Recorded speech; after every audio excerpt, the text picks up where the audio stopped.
You're listening to Quicksave Radio. Hello, and welcome to a slightly jazzier Quicksave Radio. I've had a bit of a rethink on how we can make the podcast more engaging, and we're putting it all into practice with our first double-digit episode, so I hope you enjoy it.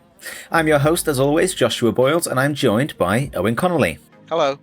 Coming up on the show this week, Rocket League is set to replace its random loot boxes with a transparent store. Ninja ditches Twitch and moves his streaming career to Microsoft Mixer. Bioware loses 2 lead producers in a week, and 343 Industries creative director leaves. And Gamescom 2019 kicks off with streams from Nintendo, Microsoft, Google Stadia, and the opening night live with Jeff Keighley. In Hot Topic, we discuss the fun realm of gamer entitlement, and in Download Discourse, we go full dive comp on the new Overwatch changes and the missteps of Detroit Become Human. Enjoy the show. Weekly News Digest. In an update coming later this year, Rocket League loot boxes are to be phased from the game and replaced with a system that shows exactly what the player is purchasing. In an attempt to remove the random nature of the purchase, developer Psyonix described the change as similar to those implemented by Fortnite Save the World last year. The news comes shortly after Psyonix was acquired by Fortnite developer and publisher Epic Games in May. The UK government recently investigated Epic Games alongside Electronic Arts for their manipulative use of loot boxes in gaming, with some countries like Belgium and the Netherlands outlawing loot boxes entirely. So, the old system that was introduced, like where you could, like the whole loot box thing, was introduced in 2016, and there was 2 ways that you could open loot boxes until they changed this system. So you can actually open them for free with decryptors, which if you unlock the loot box that way, it means that the item's not tradable, unlike the internal market thing. But if you unlock it with a key that you pay for, then you get like an item that's worth something, which is tradable on the market. Which I thought in my head would be like, because if you use the comparison between loot boxes and like like trading cards, like Pokemon cards, people sometimes say like, at least if you buy trading cards are random, you don't know what you're going to get when you open the pack, but at least they have tradable value. So in my head I thought, well, okay, fair enough. At least now. You also have to remember. That the trading cards also have gameplay value. Yeah, exactly. Yeah, if we're talking Pokemon, Magic the Gathering, Yu-Gi-Oh, anything like that, there is a gameplay element to opening those cards, as opposed to a purely cosmetic loot box item, which is also digital. So I think the comparison works in some ways, but I think the comparison to trading cards that a lot of people make isn't entirely fair. I think there's better comparisons to make. Mm-hmm. Well, see, I'm not sure whether obviously you could get the decryptors and the paid keys in their their season pass thing, which was also very similar to Fortnite, in which I think they introduced that quite recently though, the whole pass thing. I think that was last year. But yeah, I mean, I'm not sure whether Anyway, they're getting rid of all that, and it's going to this similar system to Fortnite, where you can basically just buy items from the store and it refreshes every 24 hours. Which, I mean, I think this new system might actually it's targeting a different market with a market with a different mindset. Because I think about myself personally, I don't buy a lot of loot boxes. I did when I was young and silly, and in the Counter-Strike days where everyone would open cases in the hope of getting a knife. I bought quite a few Overwatch ones. I think I bought a few Overwatch ones when it first came out, but now the amount of items that are in that game, and I realise how non-consequential they are. I never see my character apart from when it's in the play of the game, and that never happens. So it's pretty pointless. But then I think about when we played Fortnite, when it in 2017 and 2018, and the amount of shit that I bought off the store. I bought loads of skins off the store, and dancers and all the emotes and stuff. I probably spent more money on Fortnite in the store than I did on at least Overwatch anyway. I was going to say Counter-Strike then, but I've definitely spent far too much money on Counter-Strike case keys. Yeah, I don't cry. I reckon there's a way that you can figure that out. There's those websites that you put your Steam ID and it tells you how much your account's worth. Could you not just look at the amount of items you've acquired through the case and then times that by how much the key was worth. Nah, because I think halfway through my addiction, I sold all my keys and bought like some DLC or something. All right. But yeah, anyway, I mean, personally, I appreciate this new system. I think I don't play Rocket League. You play a little. You play more Rocket League than I do. How do you find the thing to be egregious? The whole the loot box thing. Well, I mean, not particularly. I think I don't play it enough to really like fully comment as a regular player of the game. But I think when I was thinking about it, there's kind of two potential reasons why they've done this, and I think they're important to talk about because it could apply to a multitude of devs. So the first thing is this form of monetization just not working for them? Like that. Do you think that's the reason they're doing it? I mean, I couldn't comment again because I don't play Rocket League regularly enough. I don't think you have to play it. I know it has a decent player base. I don't think you have to play it regularly enough, or the player base size to really matter about whether this system simply does not work. I mean, it wouldn't matter if it had 1 million players or 10,000. It's the amount of those players that are willing to invest in a cosmetic system. Like as you said, we invested in the Fortnite system.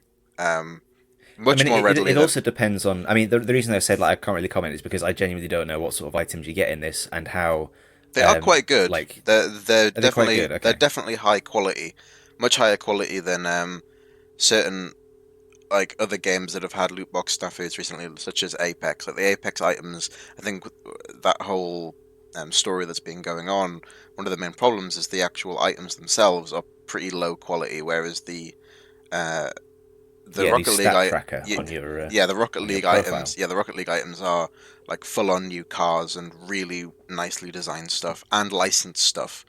Like that's stuff that I consider like, cool, actually desirable. Yeah, like Wheels, which has the ET flying bike on it. That's sick. That's really cool. So that's the first thing. I'm like, what? Are they doing this because it's simply just not working as a monetization model, and they've looked at stuff like Fortnite and they've thought, right, well, if we can make these things directly purchasable, are we going to make more money? That's the first thing. Or is this a pressure from potentially governments or players to reduce negative press on them or any legal snafus? Do you know what? I think it's a combination of both because, as I mentioned in the story, Epic Games acquired Psyonix in May, and I think this is part of maybe just bringing Psyonix more in line with their way of monetization. Because Epic Games obviously own Fortnite. I think that also to appease governments after the investigation, and also I think because, as I said, maybe. Well, as you mentioned, maybe it's not. Maybe the loot boxes aren't profitable enough for them. And Epic Games know a thing or two about the whole store thing on Fortnite being actually maybe that makes more money. I mean, it's kind of apples and oranges comparing Fortnite and Rocket League. But as I said, I personally the way that I approach online purchasing. The mentality that I have is much more favors spending money on the Fortnite store where I know exactly what I'm buying compared to loot boxes. I mean, because it feels like I am trading a cosmetic for me being able to continue to support this game that I really like. I mean, Fortnite sort of reached that point of phenomenon status where I didn't have that sort of reaction in the same way that I would have say Overwatch or when I buy. When I don't pirate a game. By the way, I've never pirated a game. That's not to say I do it a lot. It's just kind of giving money to a developer is a nice feeling. When you don't have to. When you're playing a free-to-play game, you don't have to give them money. It's nice to get a cosmetic and say, here's some money for your product. I really like that. I think we did that. Well, I know I did that for season 1 of Apex. Even though the battle pass was a little bit shit, I was like, I really want to see Apex do well. I'm going to sort of it's kind of like crowdfunding, but not really. It's like less official crowdfunding. Yeah, I think you are right though. I definitely think it's a combination of the two. Epic Games definitely had something to say about it for sure. Yeah, like if their mandate is the most popular game in the world right now, being Fortnite, doesn't have loot boxes, which Epic have all the power in the world to be able to put those into the game. Because, by the way, Fortnite did actually have loot boxes in the Save the World mode when it first released. Mm-hmm. And they've now been removed. I think they've been removed from Save the World, but I'm not sure. Well, yeah, I said in the story, it's like they check because It's from Save the World, not Battle Royale. Okay, yeah. Okay. Yeah. So if they've got this thing where they're like, well, we've got a game that's very popular with children, we're not going to have loot boxes, and that's giving us, positive press from the media, being able to buy items directly.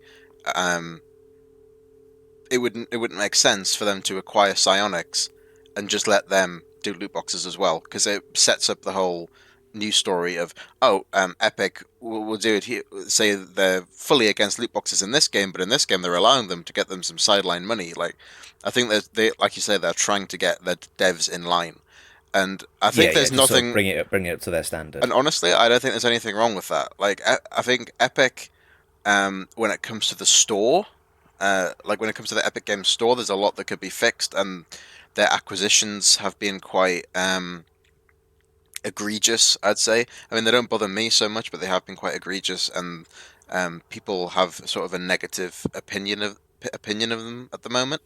But I think if you're the most profitable developer or publisher right now, and you're saying across your range of developers and studios, we're not going to have loot boxes, we're going to make things directly purchasable and fair, I think that can only be seen as a good thing.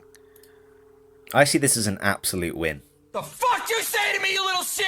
The Twitch Golden Boy, or rather Blue Boy, has made the transition to the Green Team as he moves his entire broadcasting career to Microsoft's competing Mixer platform.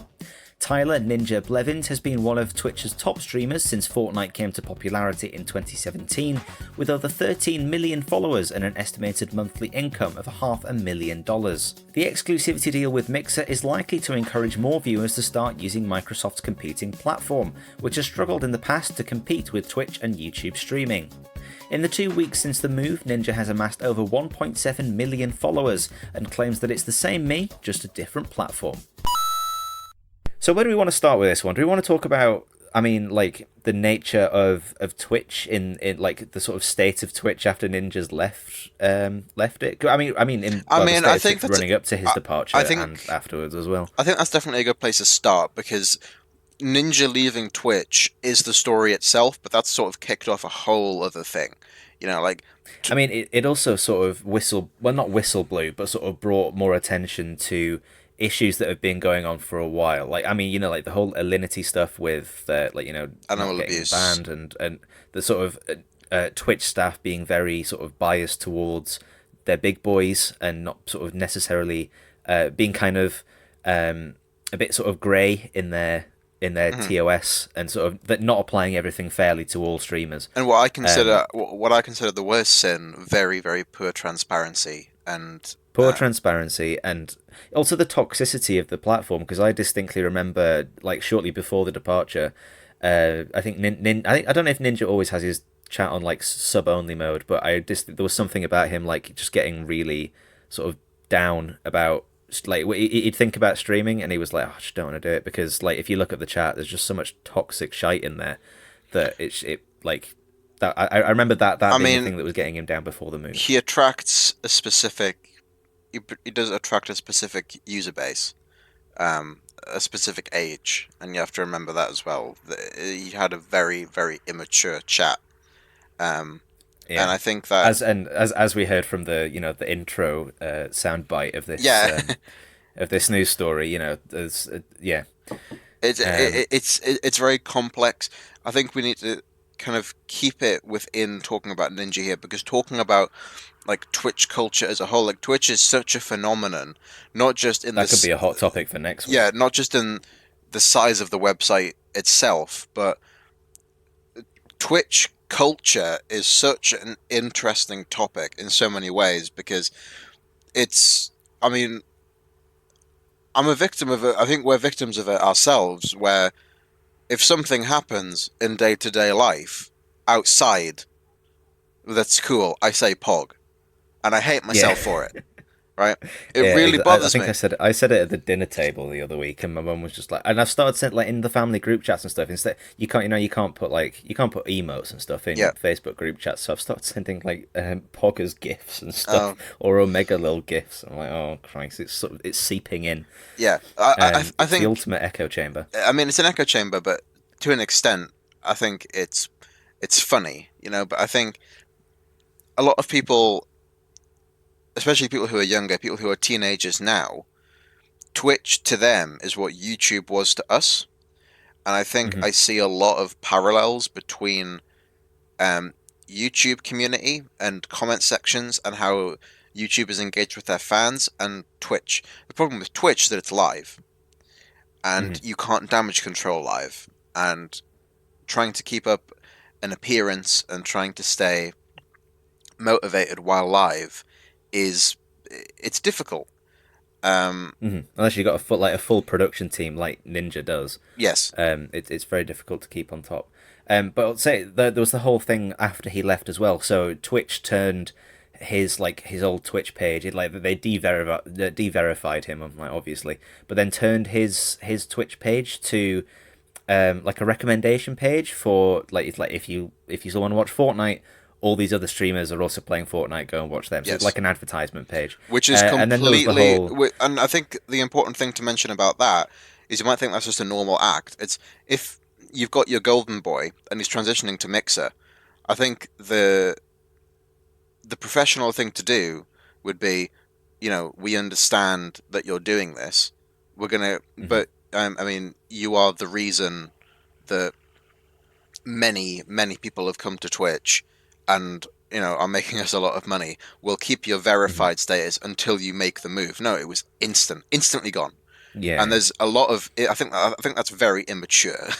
That's a very immature move. There's also the moral side of it. I think because Ninja released like a video like on his Twitter a few weeks after it said like, you know, I've been very like professional and courteous with Twitch about, you know, what they've been doing. It was when someone was streaming hardcore porn Yes. on the channel and it got recommended on Ninja's like graveyard page to like loads of like 20 kids obviously. yeah, 'cause 24. they're going to. It had an average, I think, of about 25k viewers because people were just watching it for the meme. You know, like just typing in the chat. It's the fact that That's what I do with porn. You know, oh, just Twitch chat. I actually watch porn for the story. Resident Sleeper, Pog. Yeah. That's what it's like. But it's the fact it's such a compound thing to happen there to be verified, like unverified, and like a sort of ex-girlfriend or boyfriend go, no, never again, blocked, moving on, and then to say, oh, but he's still Ninja, so let's take his like dead channel corpse and just put a load of recommended channels on it because people are still going to be clicking on it.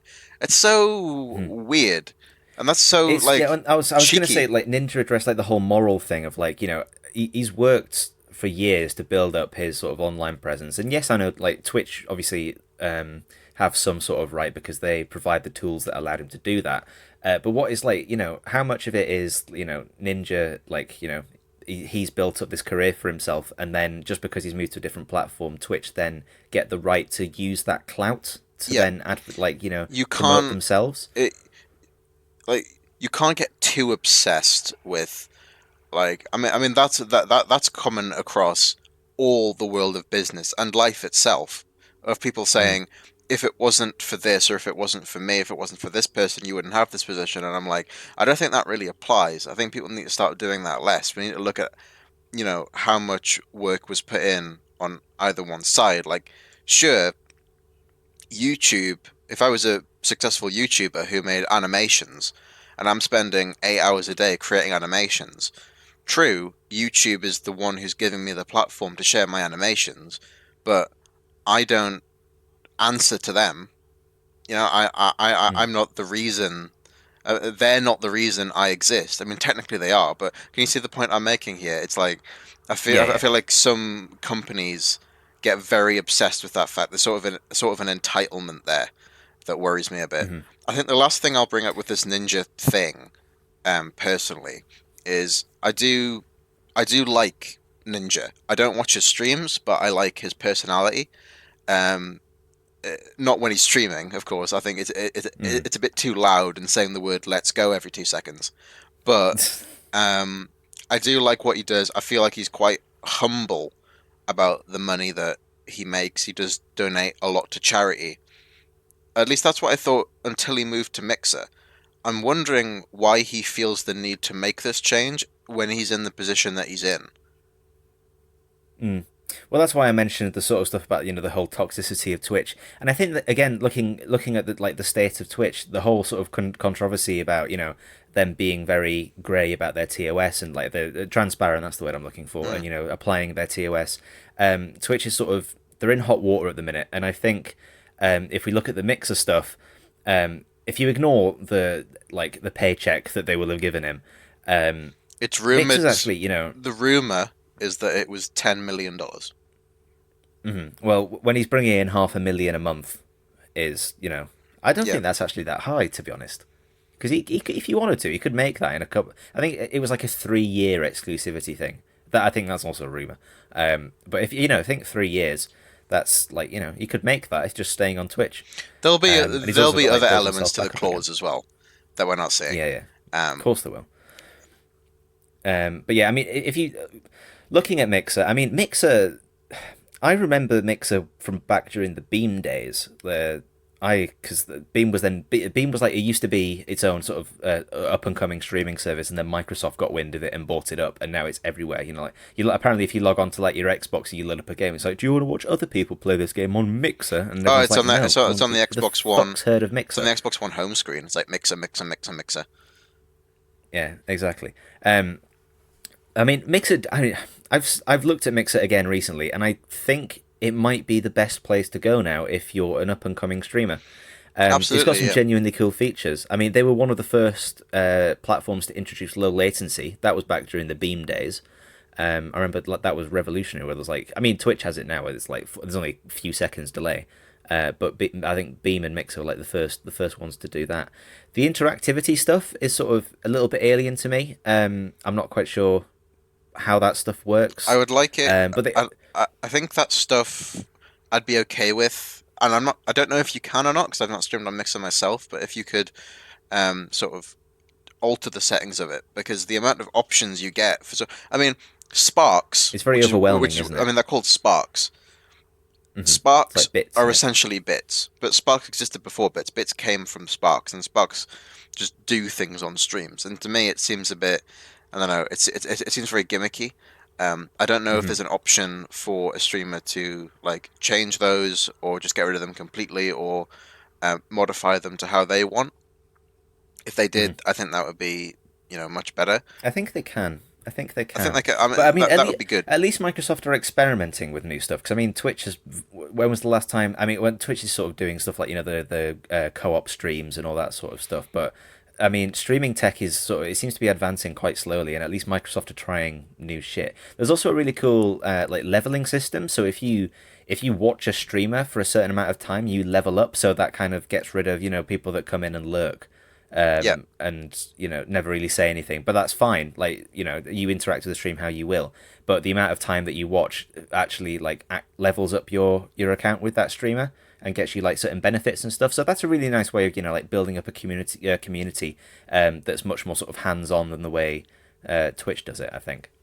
But do you see this as Ninja's obviously the biggest guy on Twitch right now. I don't see other big streamers moving. Do you? I can't personally see any other streamers moving until there was any sort of form of drama. There was a kind of, someone took a video that was from a Fortnite stream a while ago in which Ninja is playing with 3 other players, 3 other very large Fortnite streamers, and right now I do forget their names, but they were having a conversation among each other, which would be, if you were offered money to move to a different streaming platform, this was way before Ninja was offered to go to Mixer, months before. They said, how much would you take? And they were saying 2 million, 3 million, this is how much I would take. And it was sort of a conversation that lasted 10 to 20 minutes. And there was something quite sort of nefarious about it. There was a sort of, I don't know, a sort of money grubbing element to it. And I think if you are chasing money, I mean, I can't necessarily say that's, I can't say you're wrong for doing that. I just think if you've got the fan base that you do, which is children, I think it's sort of wrong to be portraying that to your fan base, constantly talking about money and business decisions and like, oh, it doesn't matter, like nothing else matters about this situation. I'm just going here because they're giving me 4 million. That sort of freaks me out a little bit. I don't like that. That makes me a bit uncomfortable. Yeah, I see what you mean, but I mean, in terms of Mixer, becoming a genuine competitor, because Mixer's a little bit of a meme, at the minute. I feel like Oh, it is. Of course, it's plastered it's plastered everywhere, but no one uses it. Well, that's diminishing, but it's certainly nowhere near as big as Twitch. But I feel like that's what Twitch needs right now, just with the whole sort of as I've mentioned, they need competition. Times. They need competition, and they need a chase, because competition doesn't necessarily mean. It doesn't necessarily mean that a streaming service comes along that is just as big as Twitch is. I think it needs a threat, and I think Mixer is going to be a good threat. I don't necessarily think that Mixer is ever going to become as big as Twitch, or if it did, it's going to be anytime soon. But I think if Twitch sees Mixer on its heels and realizes that, if Ninja moves, other people might move, and Mixer's getting good publicity because people seem to really like the platform, that Twitch will be kind of forced to pull their finger out, which is what we need. Exactly. That they need a change in management, and it just seems to be a very mismanaged platform. And as I mentioned earlier, it's pretty much the same with YouTube. I got a bad feeling about this. It's a tough week at the Bioware offices as both the Dragon Age and Anthem lead producers leave the company. Ben Irving joined Bioware in 2011 and has spent the last 9 months overseeing the launch of Anthem, Bioware's shoddily received answer to Destiny. Even in his departure, Irving believes Anthem's future is bright, saying that there is a great team working on it and I look forward to following its progress and playing it from the sidelines. Fernando Melo served at Bioware for 12 years before announcing his departure from the company this week. Previously overseeing Mass Effect Andromeda and the Dragon Age franchise, Melo shared an email to his colleagues on Twitter in which he describes the Dragon Age 4 project as well underway to becoming the definitive Dragon Age experience. I'll be eagerly awaiting the opportunity to experience the next Dragon Age as a fan this time around.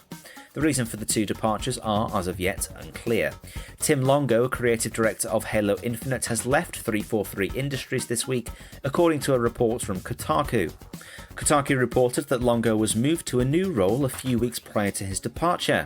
A statement from Microsoft wishes Longo well and reassures that the Halo Infinite release date of 2020 will not be affected. The change is merely part of a leadership shake-up. I mean, departures like this are often a sign that something is up internally. In any sort of industry, especially in the film industry as well. Do you remember the whole thing with Solo when that went Solo through and with Ant-Man with Edgar Wright leaving it? Yeah, and you can clearly tell when those films released was like someone had a creative vision for this. And it got fucked up halfway through because there was. Ant-Man wasn't big leads. Ant-Man wasn't.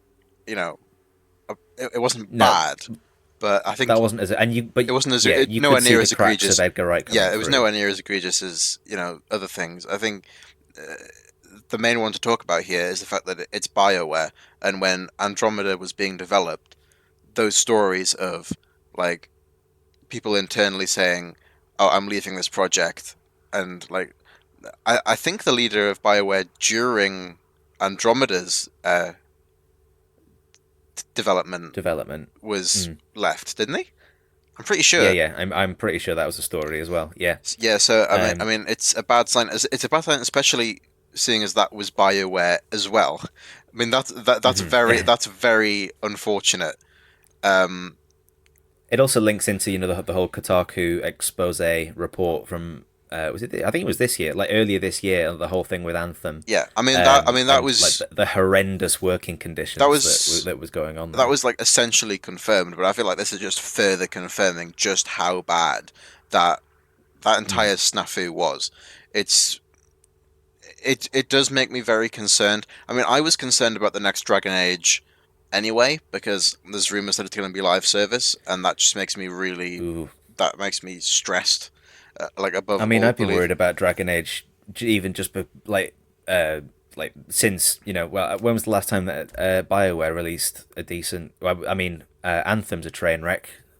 Andromeda was a train wreck. What was their last game before that? Mass Effect 3. Inquisition. Oh, Inquisition. Inquisition was very good. Yeah, that was very good. But that was if you read the whole development story behind that, that was a game that was essentially that came together in the last 6 months, and it was they talk a lot in the Kotaku expose about a lot of Bioware projects on the run up to it will be like, this is going to be a disaster. We're going to have to work some Bioware magic, and Bioware magic is literally it's like the crunch that comes in the last 6 months that brings the game together, and that's not the way it. In an ideal world, that's not the way it should be.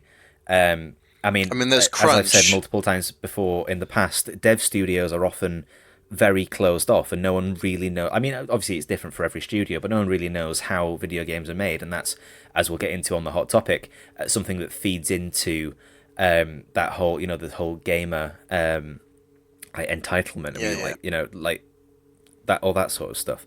I mean, specifically here, I'm looking at Halo Infinite as well, because I mean, this is BioWare leaving and the 343 Industries creative director leaving as well. And there's something here which is confusing me. See, it says that people are claiming that he's left, whereas in the statement that was given to the press, it says he's been assigned to a new role. Well, no, that was Kotaku.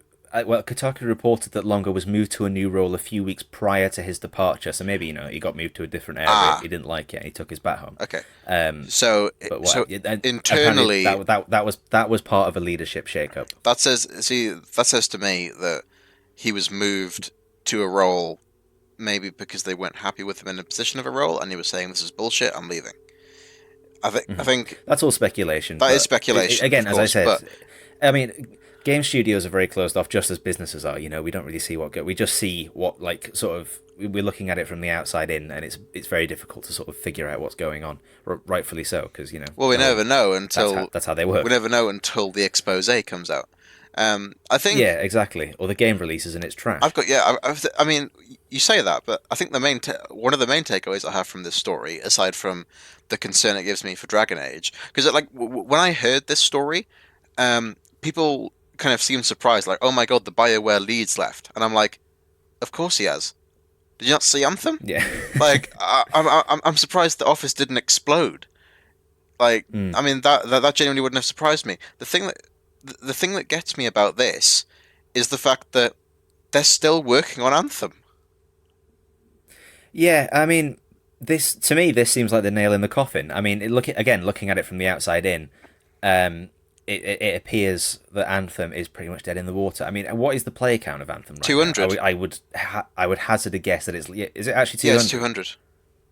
Jesus. So exactly, what is the point? It's not because Anthem's on Origin. Origin doesn't have the equivalent of a Steam chart, but someone did a analysis, like a network, some sort of mad computer, mad lad thing, where they can work out. Battlefield's got random websites that you can track the player count on, because it's all server. I think it was 197 playing. Fucking hell. I mean, again, that's not a live service. That's dead. Yeah, that is dead. You are making no money from that.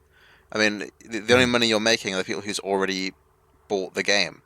Like, how long do we reckon it's going to be until it goes? I mean, could Anthem at this point be a Final Fantasy 14? What if they did a massive event? What if they did a massive event, revamped it completely, and put it on EA Access? I think that there are. I can genuinely see that happening. There is a lot of games. If it was any other dev apart from EA, there is a lot of games that have actually done that. They have gone from a game that was very, very poor, very broke. I mean, as you say, I think the main example was Final Fantasy XIV. A game that they took essentially just the code from and just remade from the ground up with the same name, and now it's the biggest MMO out there. Like, I mean, people have said forever, when's the WoW killer gonna come? It's Final Fantasy 14. It's already done it. Mm-hmm.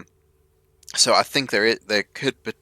I mean, I'm an optimist. At the worst of times, I can't see that happening. I mean, I'm genuinely wondering at this point who has made this decision to continue development on Anthem. Is it internally Bioware saying we need to continue working on this? We need to sort of pull a 2.0 and try and figure it out. Anthem, you see the difference, because I'm comparing BioWare in my head to Bungie at this point, where, you know, Destiny they had, like, Bungie had this idea for Destiny, and Activision was like, right, we can split this into 2 games. You can do Destiny 1, then Destiny 2 will come out, and it was all money focused. Whereas Bungie were like, we can create the next WoW here. But then they got to a position where they were like, right, we can say fuck you and leave and do our own thing. And now Destiny 2 is on this trajectory where it just seems it's only going to grow and grow and grow. But the difference there, I think, is that Destiny feels much more like a passion project for Bungie, certainly in their marketing materials and all of that. I don't get the feeling that Anthem is BioWare's passion project. So even if BioWare were theoretically in a position where they could say, fuck you, EA, we're going to go do our own thing, I don't think that they would even want to continue working on Anthem, because I feel like Anthem was always viewed as this sort of, like, this redemption thing that they were only making because Andromeda and everything else like going on with that studio. You only have to look at Anthem or just play it for, you know, a decent amount of time, and you can tell that game just doesn't have a soul. It doesn't. Yeah, it feels very, very soulless. There's nothing to it. That's a very good way of describing it. Yeah, I think that is probably the best way to say it. Anthem has no soul, and even games that are bad, like, do have that. You can see that there was a dev behind it, whereas every single element of Anthem, aside from some quite good art direction, is just completely flat. And yeah, I just don't know if EA are like, these devs have put so much time, like 6 years, into pre-production and development of this game, and it's just had no numbers for us. Continue developing it because we can't let it fail, or BioWare just refusing to let it go for the same reasons. If I were them, I'd be like, right, that was Anthem. Let's just forget about it, put it in a drawer, hope people forget about it, and then we make Dragon Age as good as possible, and we actually have a good redemption arc about it. That's what I would do from my perspective. But of course, I don't know what's going on, which is, I think, ties into what we're going to talk about next. What do you mean? The gaming thing. What gaming thing? No, we've got Gamescom 2019 next. Shite. Listen up, because this next announcement is lit. Gamescom 2019 was kicked off on Monday evening with a series of live streams from some of gaming's biggest publishers. Nintendo hosted an Indie World showcase that announced games such as Ori and the Blind Forest, Super Hot, and the Hotline Miami collection for the Nintendo Switch.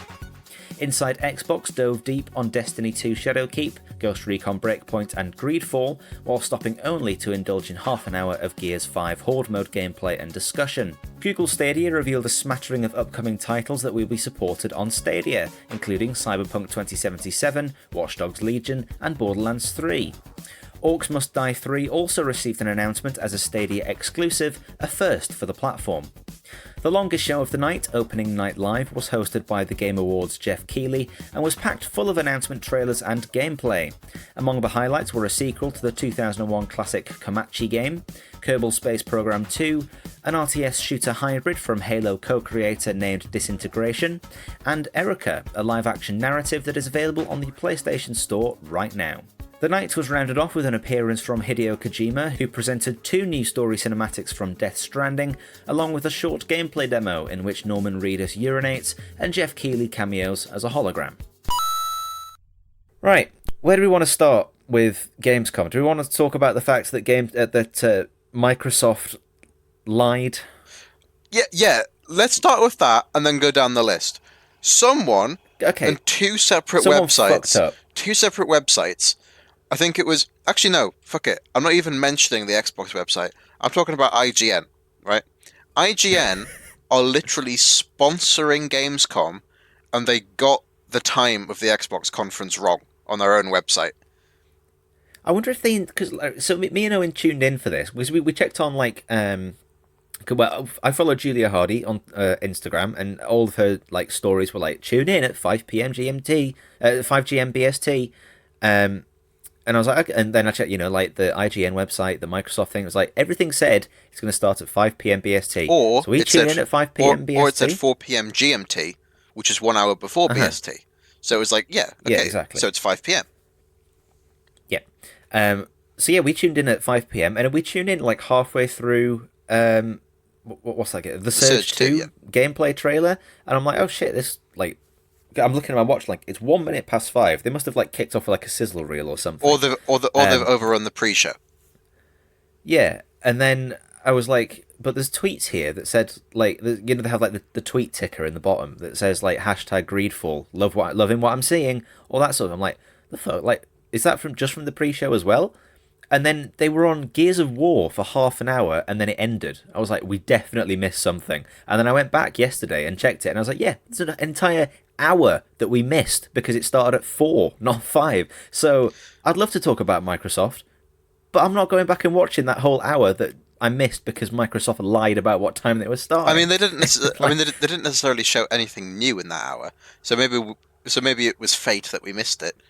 But that's true. I mean, I just don't understand how that can happen.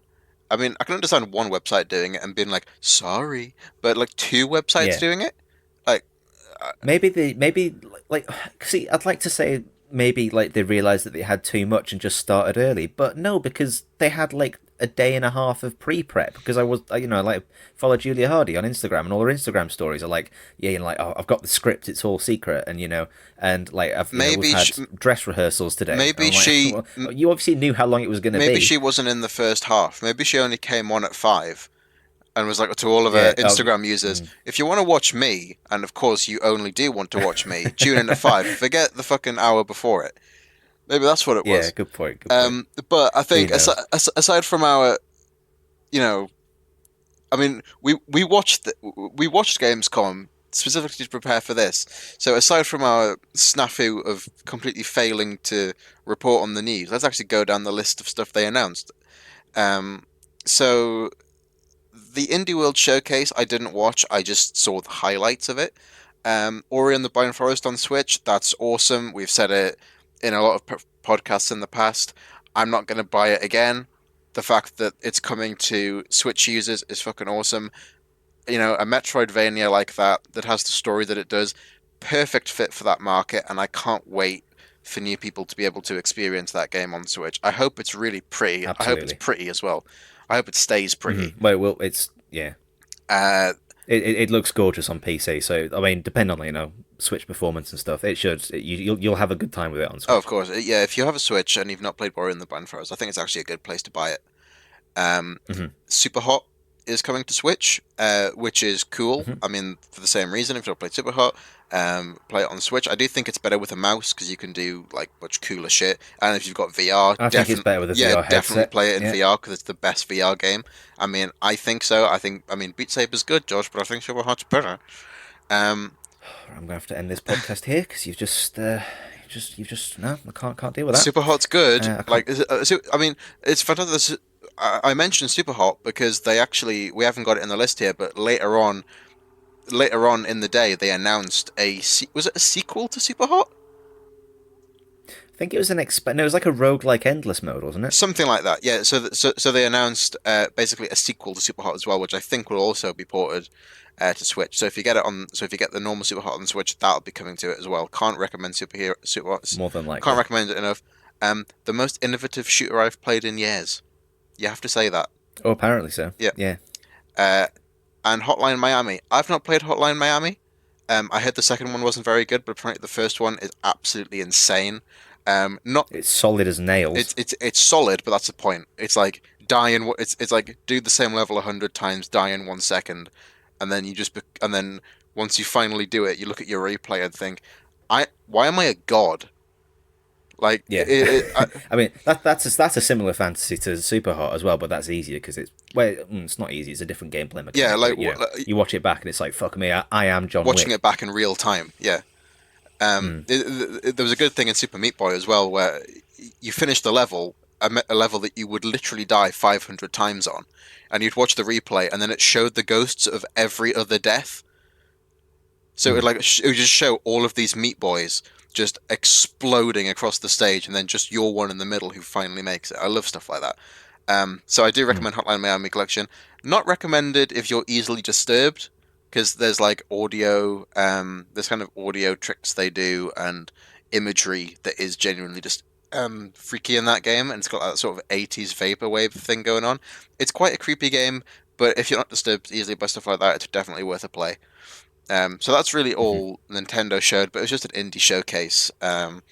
It's par for the course. I think that's the only sort of stuff that we really need to go into as well, because, like, you know, all the stuff that was talked about at Xbox and Stadia, well, there's a couple of bits of Stadia, but that was all just sort of stuff we know of, like Destiny 2, Ghost Recon Breakpoint, Greedfall. It's a good point. When we did our E3 show, it was like, right, let's go down the list of what was announced. If we did that here, we could go to the next topic. Well, that's why I've not listed everything that was announced, because I've literally just listed a couple of bullet points that I wanted to talk about. One of the first bullet point I wanted to talk about was, I know that I made the joke. Google Stadia has talked about fuck all, but then when I was sat there writing this writing up this script yesterday, I was thinking, you know, like, people get like really annoyed, like, why would I buy Stadia? It's got no games.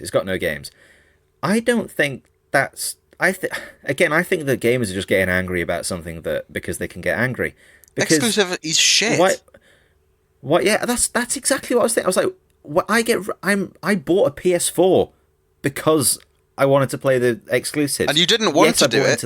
No one wants to buy a PS4 just to play one game, right?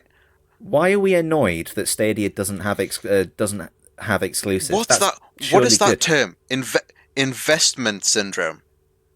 It's investment syndrome. Like that. It's early. I mean, I showed it on the there was basically a Reddit thing that was going on where Stadia announced, like, they did their showcase, right? And in their showcase they just showed games that we knew already existed coming to Stadia. That's all it was. Literally all it was. I wasn't annoyed by it because they showed some new trailers, and I mean, I was entertained by the pretty colours, so I didn't really mind.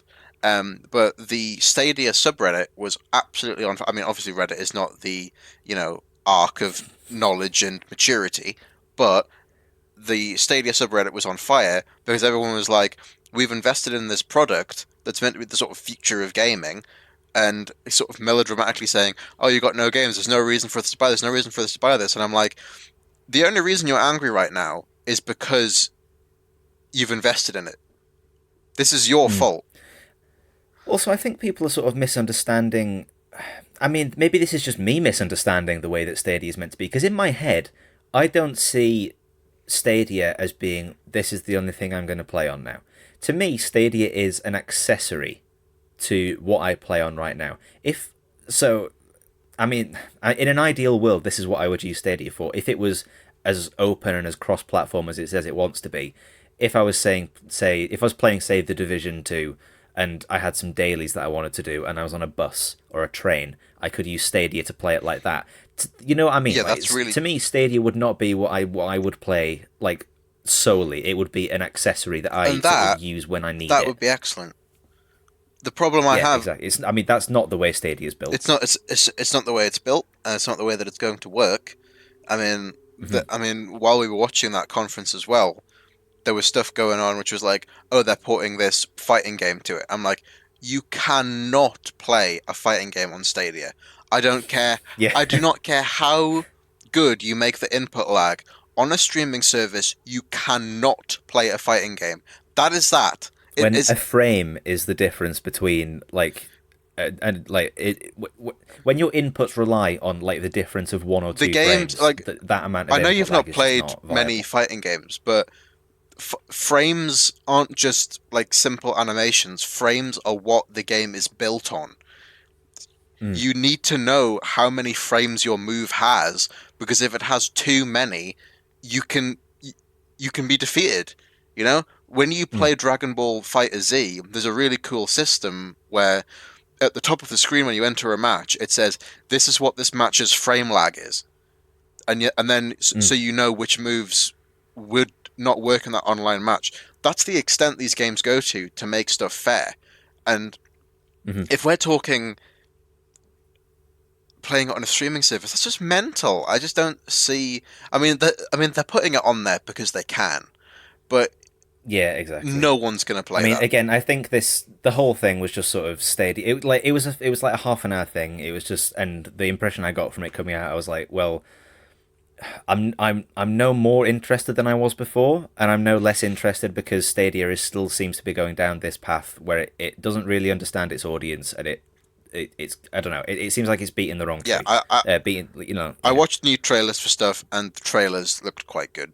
So I mean, well, we watched that Cyberpunk gameplay about 4 times over because they had like a 30-second trailer that they expanded over a massive segment. There is a new gameplay thing though that's going to come out, isn't there, in a few days? Yeah, well, the press got to see another 45-minute demo at E3, and they said that it'll get released at Gamescom. That was the last point I was going to mention, is that Gamescom is a trickle rather than the waterfall of E3, whereas E3 we get all the news in the conferences, and then all the press go off and do their things for the next 3 days. Whereas Gamescom is like, you just sort of get a trickle of everything coming out throughout the week. Like there was a 20-minute Avengers gameplay got released like the day after. I'm not talking about that now. We'll do that another time because I haven't got the fucking energy for it. But yeah, it's like whatever. We're recording this on what day is it today? Wednesday. We're recording this on a Wednesday, so by the time that Gamescom finishes in 2 days, we'll have more news for next week, which is still about Gamescom. So if we miss something, that's the why. month of Gamescom. The only thing the month of Gamescom. The only thing, I wasn't going to go into the whole opening night live thing. I was literally just going to say, was there anything that stood out to you from the entire 4-hour palaver of all of them? Yes. Go ahead. That trailer for Kerbal Space Program 2 was absolutely beautiful. It was phenomenal. Like, I don't know who they got. I mean, I know it's CG. I did have to keep saying it's CG. I understood that, Josh. I just liked it, right? Mm-hmm. Like, I mean, I don't know who they got to do that trailer, but it was so sick. I mean, Kerbal Space Program, if you take the Kerbals out of it, is the best space game I think that's ever been made. There's no doubt about that. And the fact that this new game seems to have some structure in the way that, obviously in normal Kerbal Space Program, you start on Earth, and then you just launch rockets, and you can land on different systems, and you can do multiple objectives. Now you can land on different planets, build bases on those planets, and then launch rockets from those. Have multiple rockets like going around at once. You can have like proper like sci-fi ships, build them yourself. It's just mad. I mean, it is quite a niche game. And while the trailer was going on, I was like, I'm really excited for this, even though I'll never play it because I got a C in physics. But I thought that was great. I dropped out of it, level physics. Yeah, I think I was mostly just happy for, because I know Kerbal Space Program, it was in early access for ages, and it's like an indie developer, and I know it took them, it was in early access for fucking forever, like, and then it finally released, and I was like, then I think they're still adding like updates and stuff to it, but I'm really happy that like an indie dev has managed to get. Is it Annapurna? I think it's Annapurna. They're pretty like that publisher is very good for like sort of picking up the artsy fartsy games.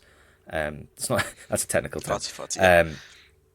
Artsy fartsy. You know what I mean though. They have they're very good at picking up those types of games. So I'm just happy that Kerbal Space Program's found someone that's willing to give them funding. And it's coming out 2020. The other thing that I thought was a bit weird is that we seem to be getting starting to see the few games that are actually like releasing in 2021, which was just, I don't know, it was just weird to see that date on the screen, because in my head that's still it's still 2010 in my head. It was Everspace, wasn't it? That was 2021. Yeah, there's a new Everspace game. I think there's something else as well, but I can't remember what it is now. There was a couple that were like 2021. Apart from that, I don't think there was anything. I was really, really excited for Disintegrated until I realised it wasn't a pod racing game, and then I was disappointed. Oh, I was so disappointed. Well, I mean, that trailer that trailer was ultimate bait, because you were like, is it pod racing? And I was like, it's not pod racing, this isn't Star Wars. And I'm like, wait, but is it F-Zero? Like, no, it's not F-Zero. It's too gritty. Is it Wipeout? I was like, he's sitting on that exactly like a Wipeout ship. It's Wipeout. Sick. And then it was like really generic looking co-op shooter. Yeah, we've had like I feel like you said it. Like there's so many co-op shooters to pick from now. It's like, oh, I just need something different, man. There's like what's that Remnant game? Remnant's that's a great. shooter. I mean, from what I've looked, I mean, every person I've watched stream it loves Remnant, and it's cool. But I mean, I think that's something important to mention as well. In a genre, if a genre is, what's the word? Oversaturated? Yeah, if a genre is oversaturated, that doesn't necessarily mean that the games it's oversaturated with are bad. You know, like I think that was the thing with hero. No, absolutely. That was the thing with hero shooters when that was or like hero brawlers. Like Gigantic was fucking amazing, but it didn't succeed, and people didn't want to play it. There's just too many other games like it. Yeah, because there's too many. Because people already had that investment in another game, and because they were all free to play, they were like, well, I can't play multiple of these games at once. Yeah, exactly. So I think, you know, maybe it'll have something cool to it. Maybe it will be good. It's one of those games where if it's good enough at what it does, it'll be popular and people will play it. But if it literally was what I watched that gameplay of, it's not interesting to me. Erica. I mean, we'll talk about Erica for a little bit. I think they talked about this a little too long. I mean, I don't really want to because I don't know what the fuck. I don't care. I don't care for this it. was Felicity Jones, but not. It wasn't. Well, it was Felicity Jones and what's she called? Amelia Clark rolled into one. The only reason I want to mention this is because Erica is the game that looks like a game that David Cage is desperate to make. At last, he can get rid of polygons and use humans, and just have for his. For his. Oh, I completely. You know what? I made that connection. I completely forgot this. That we're going to talk about that later. I mean, yeah. Well, yeah. We'll get to it. And I think we need to talk a little bit about Death Stranding, because that was the last thing I was going to mention. What in the sweet fuck? Like, we know I mean, here's the good thing. They showed 2 trailers, and they showed gameplay, right? They showed two trailers. They showed gameplay, and one of the trailers made sense. Well, it sort of explained what the fuck's going on. It explained the world quite well. I mean, the problem is it's Kojima, so it could completely get fucked on its head. Well, I mean, it's that, and the fact that even if I said it while we were watching it, I was like, this game is not going to be complicated. It's not going to have a complicated narrative. It's going to be so simple. The problem is the imagery. It's the imagery and just the sheer weirdness of someone carrying a baby around. You know, it's very strange. So they talked a bit more about the lore of the game, where there's essentially these babies that have been put across. I mean, since trailer 1. These babies that are called bridge babies, and we don't know why yet, but they're basically children or infants who, for some reason, allow Norman readers or whoever has one to see between these two worlds. I mean, for want of a better term, let's call it the Upside Down, because it's basically the Upside Down, isn't it? That seems, basically what it is. And then there's monsters called BTs. I don't know what that stands for. BB stands for Bridge Baby. BTs, I don't know what they stand for. But the reason not... Bluetooth. Yeah. The reason... British Telecom. The reason Norman Reedus has them is so that he can see these monsters, avoid them, and fight them. So we kind of know the story behind it. And he also said that Death Stranding is the name of the event that fucked the world up. It was called the Death Stranding. So we know more about the lore. I feel like I understand more about Death Stranding now than I previously have. I mean, there was when the big trailer got announced a few months ago, and you went on the website, it actually gave some gameplay details. There's some sort of like asymmetric multiplayer, all sorts of stuff like that.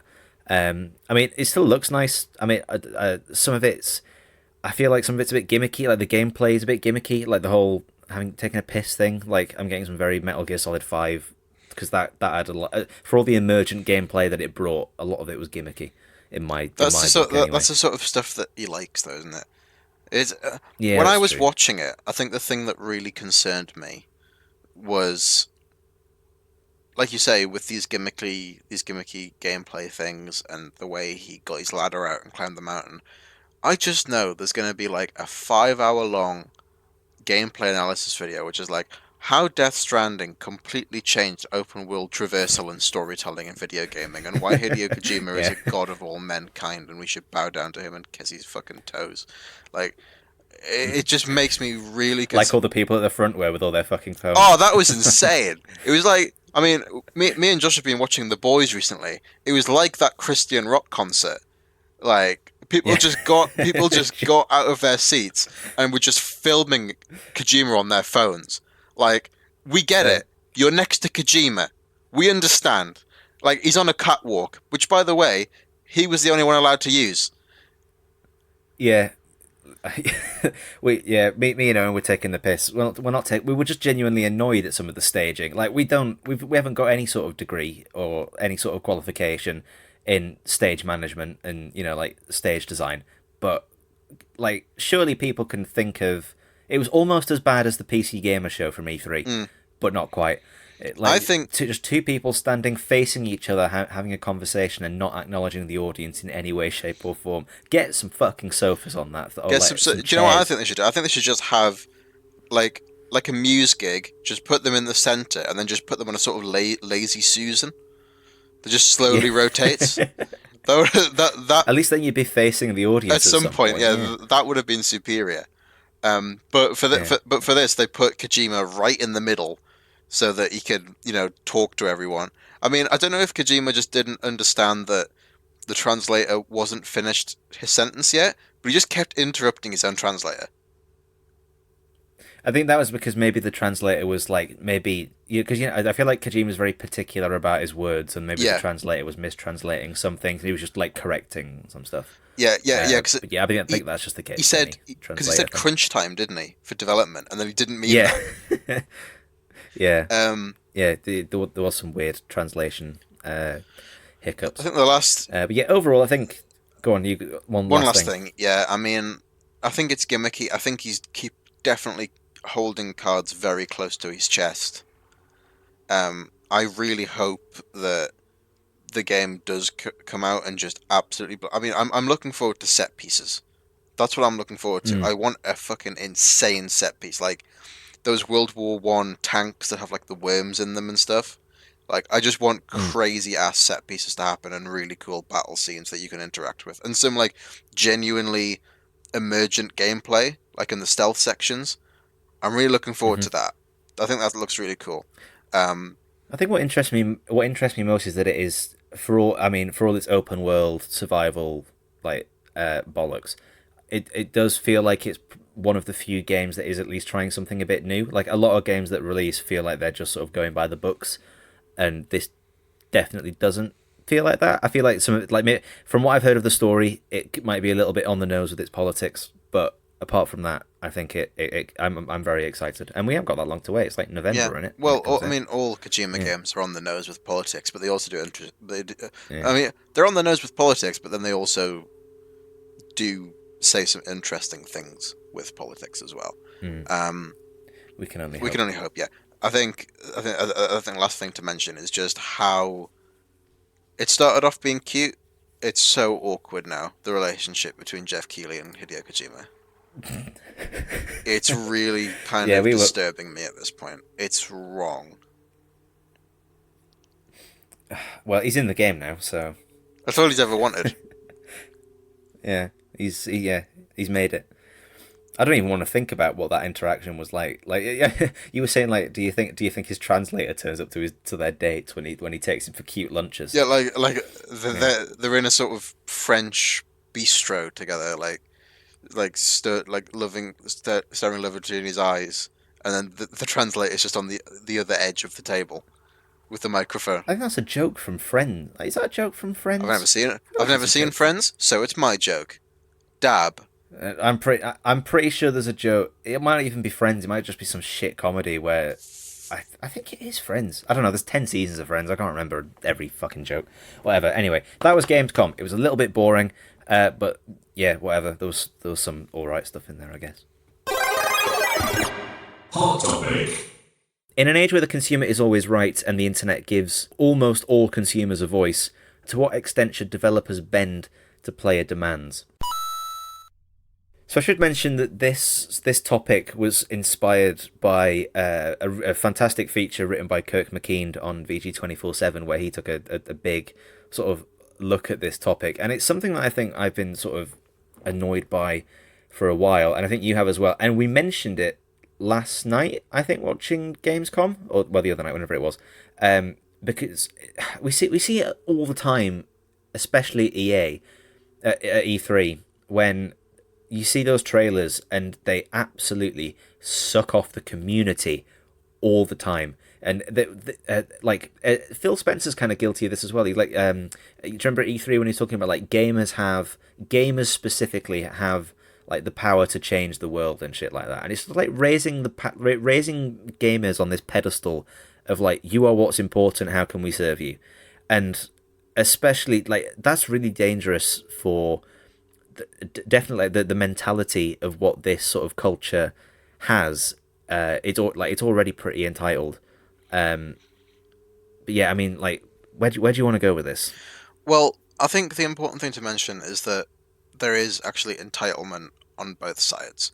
This isn't to say, I mean, we're going to talk about this a lot here. We're going to talk about sort of gaming, like gamers themselves, gamers who aren't developers, who are kind of have this entitlement, which is being done through developers, but developers do have entitlement in some ways as well. That's been described. I mean, that's been displayed with this latest Apex Legends thing, kind of just like, you know, certain developers calling consumers freeloaders and just being very like sort of aggressive to people just looking out for their own consumer interests. So there is, so we're not saying that a developer is completely safe from here, but we are going to be talking about, you know, gamers themselves. I think it is the more important avenue to go down. I think the reason we want to talk about this is because there are two franchises that are dear to kind of both of our hearts that have made us think about this in recent years. So for you, it's Battlefield. Absolutely. And Battlefield is pretty much how we've... I think it's why we've come to talk about this, you know, due to what the community's just been saying about their game and just how... Because DICE are absolutely one of these developers who will, for want of a better term, suck you off. They will do it. They absolutely will. Yeah, if you go back and watch the Battlefield 5 announcement trailer, it's all community. It's all. I think that was their marketing campaign. It was like Battlefield is the best community in the world, and like that's their if that's your marketing campaign where you have to market your own community because it's better than the games you produce, you need to take a long look at what you're doing, in my opinion. Anyway, and it as someone who was part of I felt like I was part of a community when I used to play Battlefield in Battlefield 3 and 4 and Hardline. It's what it's evolved to, what it's evolved into, because of all that like sucking off, is something that's so entitled that DICE can now do no right. It used to be that DICE could do no wrong. Now they can do no right. No matter what they try and do with Battlefield 5, it's not good enough because they want something better. Yeah. What was the franchise that you? Well, I think the League of Legends. No, it's interesting because we have two different franchises that have made us think about this, but for different reasons. So the problem with Battlefield, and I do feel it because even though I don't play Battlefield myself, I mean I've played quite a bit of Battlefield 4 on console, and I do like the franchise. That's not Battlefield. I know, but I do like the franchise and I enjoy it. And as you say there, it's gamers saying you can do no right. You can't do You can't do anything right here. My franchise is Sonic. Sonic Oh, Sonic is a franchise that is a very odd franchise because it's the only franchise that I can think of that has a enormous fan base, even though the games themselves are incredibly mediocre, and the fan base themselves think the games are incredibly mediocre. And yet, it still has a fan base. But the difference here is that the fan base isn't like the Battlefield fan base. They are not complaining to the devs. They're not saying you need to do better. They're doing the opposite. They're saying we're happy with this. A lot of them, anyway. Like Sonic Forces, which was the last game that was released. I mean, when looked at from outside of the fandom, I mean, even inside it, I thought it was pretty abysmal, like mediocre at best. It got very poor reviews. No one liked it, really. Like, who wasn't a fan? And yet, when people voice their opinions that Sonic Team needs to be shaken up, or it needs to be given to a different developer, it needs to be given to a developer who has a lot more passion, because, I mean, it's the he's the second most popular gaming character in the world, like famous anyway, and there's so much potential to create an incredible franchise, again, in the same way that Mario does, or Spyro, or Crash, or any of the mascot platformers. And yet, when you suggest that, a lot of Sonic fans will say, "No, it's fine. You're being too enthusiastic. Like you're asking for too much." And I'm like, it's almost the exact same opposite, but it's still entitlement. Like, is it wrong for me to want the best possible outcome of a game? Is it wrong for my favorite franchise for me to want a proper 9 out of 10, like 10 out of 10 game, or should I just be happy with mediocrity? Well, I think a lot of it as well is that gamers. I think in the article, the VG247 article, a quote from Henry Ford was brought up. It was like, if I asked consumers what they wanted, they'd ask me to make faster horses. And I think that's very much the case, is that gamers don't know what they want. Especially in the case, I mean, you can see it exactly with Battlefield. Everyone was like, we've not had a World War II shooter. We haven't had like a World War One or a World War II shooter. So I was like, okay, we'll make a World War One shooter. And then everyone quickly realised that, because we've gotten so used to Bad Company 2, Battlefield 3, Battlefield 4, Battlefield Hardline, or with modern gadgets, when you go back to, that time period and you're severely restricted in the sort of gameplay variety that you can provide, especially with the weapons as well. That's why I don't play it, because I'm sick of using every weapon as either a semi-automatic rifle, or if I want to use an assault rifle, there's like one, or it's that or an SMG.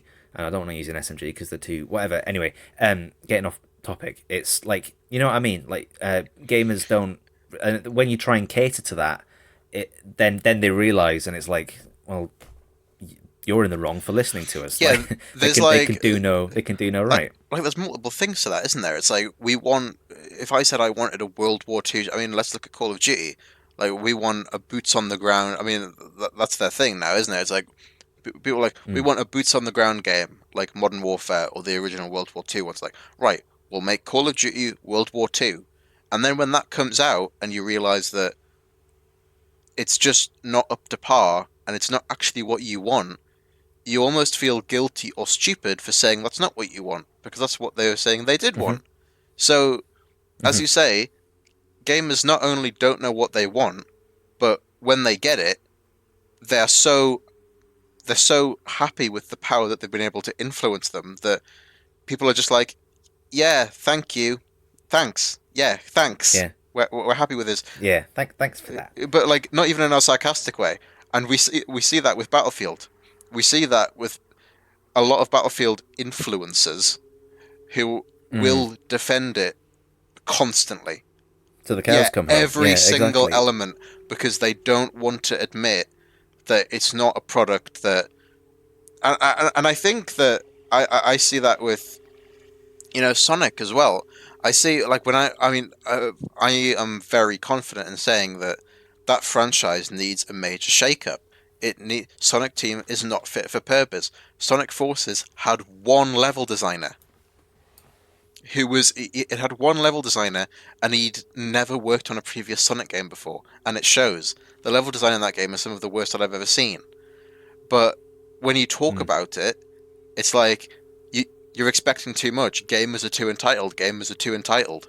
I'm like, I don't think that's the case. I think we need to sort of reach a middle ground where we expect more. I mean, the thing I will say about Sonic is that neither Sonic Team nor Sega themselves do any of the stuff that DICE does, or do this sort of community fan wank. They don't do it at all, and I really appreciate that. But I think a good thing to kind of move on to in this topic is how gamers just have absolutely no idea how games are made. Exactly. Well, we've mentioned this in the previous stories, and that's partly. I don't know how much of that is down to it being the fault of the developers. I think that's why I've been like singing the praises of Danny O'Dwyer and NoClip and all these like games documentaries that are coming out now. Like I still need to watch that one on Netflix about For Honor. And apparently there's a BBC program recently that did like a bit of a documentary on games development, but like people don't know. And it's the same with like Game of Thrones. Like, you know, when people like petitioned for like season 8 to get remade, which yes, it was shite, but do you understand how much money has been pumped into getting that produced, and how many different people worked on it, and like, you know, everything that got put into it? And if you were to do that again, like, you don't have the right to, like, because it didn't live up to your expectations. And I think the last thing I was gonna say really was that everyone's different as well. Like, developers trying to sort of make a game that's going to please everybody is not the way to attack it. Like, again, in the VG247 article, the Mass Effect 3 ending was, I think, what as Kirk identifies, is that potentially not the start of it, but it was one of the first things that sort of validated gaming. It's the first game at Outrage I can think of. Yeah, and it's the first one that kind of they got validated because they released DLC afterwards that just changed the ending because people weren't happy. But that's not fair. Because yes, people weren't happy, but that's not that one opinion. All like the negative stuff usually rises to the top anyway, and that's like the negative ones are the most loud usually. And that's what I mean. Like, not everyone is that. You can't make a game that's for everyone because you are never gonna get. That's just like in life, innit? Like, you can't please everyone to try and try. Of course you can't please everyone. I think that... if you start thinking about everyone's opinion of you, then you're not going to get very far. It's an interesting topic, though, because I think that creative vision is extremely important. And that's basically what we're advocating here, isn't it? We're advocating that people stick to creative visions rather than the wants of fans, because fans might be, they might have good intentions, but they don't understand the complexities of what makes something work. I mean, there's been a lot of stuff where it's like, can you please implement this very simple feature? And a developer's like, this would literally destroy the entire framework of the game. We can't do it. And people don't understand that. Like, they refuse to accept that. And I'm like, It's like when you play like we've been playing Overwatch recently, and you see people saying like, "Oh, fucking like Tracer's not powerful enough," or Brigitte. Like when Brigitte was like far too powerful, and then you see everyone trying to sort of like backseat sort of work out how the game should be balanced, and then put that to developers. Backseat balancing. It's backseat balancing. Yeah, I think Overwatch was a different. Overwatch was a different breed in that sense, because the problem wasn't just balancing; it was poor balancing combined with low skill of the hero that was required to play. So it was a bit more valid. But there was a lot of backseat balancing in League of Legends as well, like just people like, oh well, if you just do this, it'll be fine, and it would be the same thing, wouldn't it? If they applied it and the balance didn't work, the people who asked for that balance change would just lie and say, yeah, thanks, even though it hadn't worked. Yeah, I mean, I don't really know how much further we can go on with this topic, but in answer to the question that we put at the beginning, like to what extent should developers bend to player demands? I mean, demands is a strong word, But it sort of depends on the situation. But that's what they are, really, isn't it? It's people. Yeah, they sort there's of are. no suggestion. It is that pedestal. It's of, not like, suggestions. I am what's important. There's no suggestions anymore, is there? It's like, hi, Dice, I've got a suggestion for the game. It's like, Dice, it's just, I see player. Dice need to release maps before December, otherwise I'm not going to play this anymore. Like, that player sort of feedback is now not, hi, like, it would be appreciated if we could maybe see this change to the game. It's, this needs to change. This needs to change. This needs to be different. I think sometimes we can be guilty of that, even doing this podcast. I mean, yes. I'd like to think that we're not, but I think if we're honest... The point I was going to make before I got a bit distracted was, I mean, I mentioned creative vision, right? Creative vision and, like, directorial vision, I guess. Just knowing where you want to take your game. Knowing what you want to do. Believing in yourself as the game developer, what is correct. And that's extremely important, and that's what we're advocating. But it's different because there is also another side to the coin where you have to remember that although a game director has that job for a reason, it's not necessarily... You can't just necessarily leave them to their own devices. There needs to be player input of some kind, and there needs to be community input of some kind. I mean, going back to Sonic, I mean, it's not... That's what PTR's for, I mean, going back to Sonic, it's not necessarily a Sonic game, but when the first trailer for the Sonic film was released, the meme that it was, I mean, everyone's seen it, the feedback, which, I mean, there was a lot of that sort of Reddit stuff which was like, this is unacceptable, this needs to change. But there was also sort of, this isn't right. We know it's not right. But then you get other people saying, you have to respect the creative vision of the director. And I'm like, I respect that, but... And it's hard to say this, but this guy's creative vision just looks a bit shit. Do you know what I mean? Again, it's so weird. I know what you mean, but that also links back to my point where I'm like, you can't please everyone. Like, you might think it's shit, but there could be someone living next door that is like, well, it's fine by me. And you're in a very specific camp because, as you say, you're a Sonic fan that you've grown up with this sort of like this design philosophy of Sonic, with like the big eyes and the I guess so. Blocky fur. I guess so. Yeah, it's like I wouldn't mind so much if it was a 50-50. If it was like these people really like it, these people really hate it. It wasn't like that trailer. Nothing's ever 50. Exactly. It was like it wasn't like it came out and it was like the Sonic the Hedgehog trailer is dividing people. It was the Sonic the Hedgehog trailers come out and it looks bad. That was all the articles I saw. Like, not even from like game places as well, just like from normal like news outlets and stuff. So I think the normie news outlets. It's like, so it's an interesting form, isn't it? I mean, I feel like a lot of the stuff we talk about ends up with us saying stuff just ends up morally grey. I think I think the way I'd end this is that the consumer should not be listened to as much as they are, and they need to realise that they don't have as much power as they think. But at the same time, we can't just put developers and creative minds in echo chambers to make whatever they want, because at the end of the day, that's not going to create a great product. And at the end of the day, that's what they're making. It doesn't matter. Like, if someone if it was simply like a fan project and it was released and it was bad, it doesn't matter. But if it was like, this is a film that you will pay for and means a lot to people, the best thing to do is not to say, hey, this is wrong, I hate this, I disagree with it. I'm like, just to be like, I'm a fan of this and I'm disappointed. Like, I'm disappointed in how this looks. I think part of the solution is, as we mentioned, to change the sort of the way that the relationship between developers and gamers.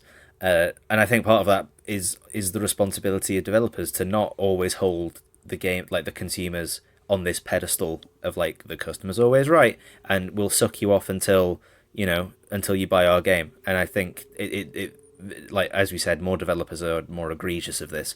But I think that whole discourse needs to change for sure. Download discourse. So what game have you been like? We've both been playing this game, but I'll let you introduce it. I've been bashing out Overwatch. Dun, dun, dun, Da, ba, da. dun, dun, dun, dun, dun, dun.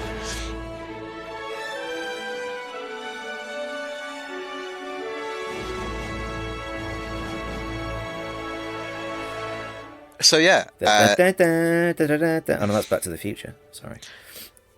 you very did that similar. you did that when it was first released. I do that all the time. I We'd do with sit on loads the of games.